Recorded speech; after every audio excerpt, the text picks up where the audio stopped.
Kisah pilu kembali menimpa seorang prajurit TNI. Prada Hairul Muhammad Nail, anggota Batalion Yon Arhanud 4 AAY Goa, Sulawesi Selatan, tewas di tangan seniornya. Tubuhnya ditemukan terluka tak sadarkan diri di barak satuannya. Kasus ini kembali menyibak sisi kelam kehidupan di dalam barak, di mana kekerasan kerap terjadi atas nama pembinaan.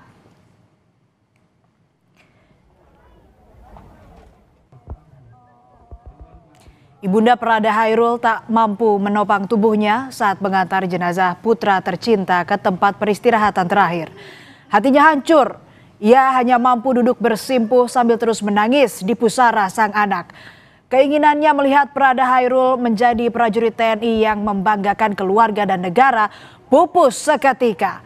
Kabar kematian Prada Hairul diterima keluarga pada 11 Oktober 2025. Kematian yang memunculkan tanda tanya besar setelahnya. Keluarga curiga kematian Prada Hairul tidak wajar setelah ditemukan banyak luka lebam di tubuhnya. Korban sempat dibawa ke Rumah Sakit Syekh Yusuf Goa. Namun keluarga meminta jenazah diotopsi di Rumah Sakit Bayangkara karena merasa ada kejanggalan.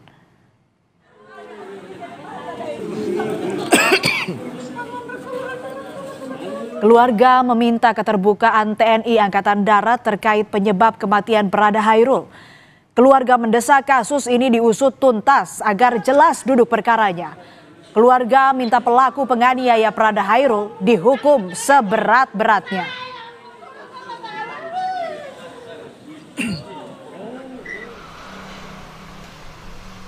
Kami serahkan sepenuhnya kepada pihak yang berwajib, yaitu pihak Pomdam, untuk betul-betul dalam penyelidikan ini dituntaskan sebaik-baiknya, dan kami harap sebaik-baiknya. Awalnya saudara Prada Hairul ditemukan tak sadarkan diri di kamar mandi barak satuannya. Ia kemudian ditangani klinik Barak Arhanud 4 AAY sebelum dirujuk ke RSUD Syekh Yusuf Goa. Sesampainya di RSUD Syekh Yusuf Goa, nyawa Prada Hairul tidak tertolong. Ia mengembuskan napas terakhir pada 11 Oktober 2025. Keluarga mendapat kabar Prada Hairul jatuh di kamar mandi.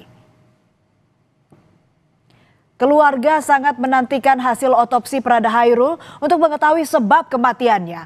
Ketika mendapat kabar hasil otopsi sudah selesai, keluarga Prada Hairul mendatangi Rumah Sakit Bayangkara Makassar untuk meminta penjelasan.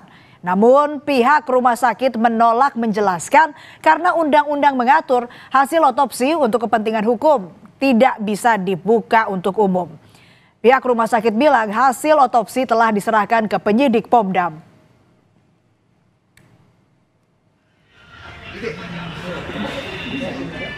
Bukan kami yang tidak mau memberikan penjelasan, ya tidak.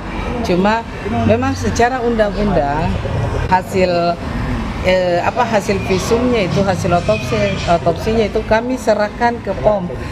Permintaan dari penyidik POM kami serahkan ke POM, begitu hasil penyidiknya. Keluarga Prada Hairul terus mencari keadilan. Keluarga mendatangi kantor DPRD Provinsi Sulawesi Selatan untuk meminta difasilitasi rapat dengar pendapat bersama TNI. Keluarga juga meminta DPRD mengawal proses hukum agar transparan tanpa ada intimidasi.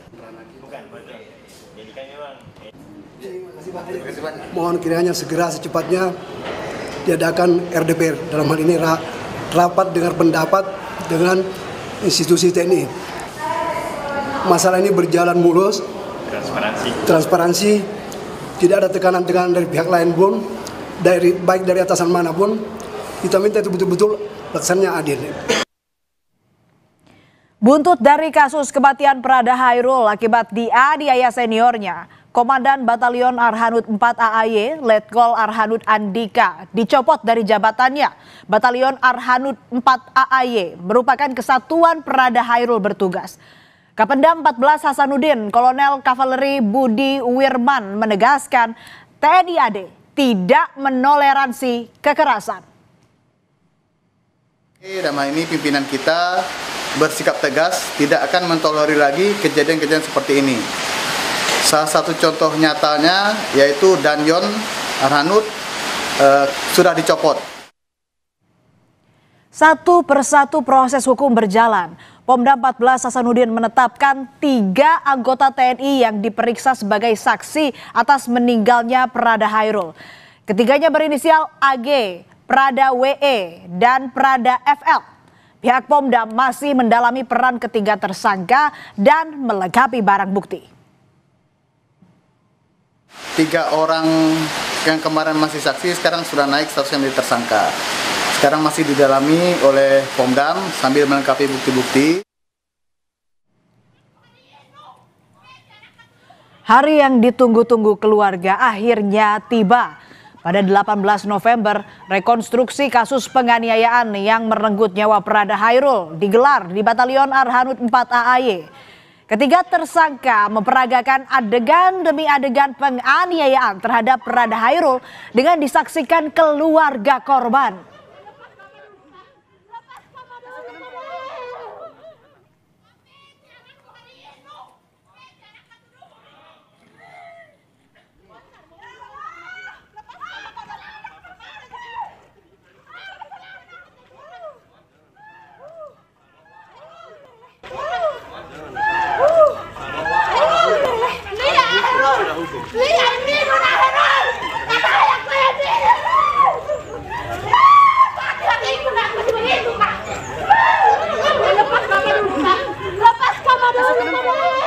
Ledakan emosi Bunda almarhum Prada Hairul pecah usai digelar rekonstruksi.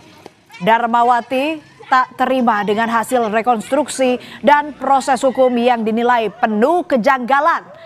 Darmawati mengamuk histeris. Ia mengejar 3 tersangka saat dibawa ke mobil tahanan. Ia juga sempat mengadang kendaraan tersebut. Sejumlah anggota TNI berusaha menenangkan Ibunda Prada Hairul, namun ia terus meronta, meluapkan emosi yang selama ini tertahan. Sementara ketiga tersangka dibawa ke Denpom Makassar untuk pemeriksaan lebih lanjut.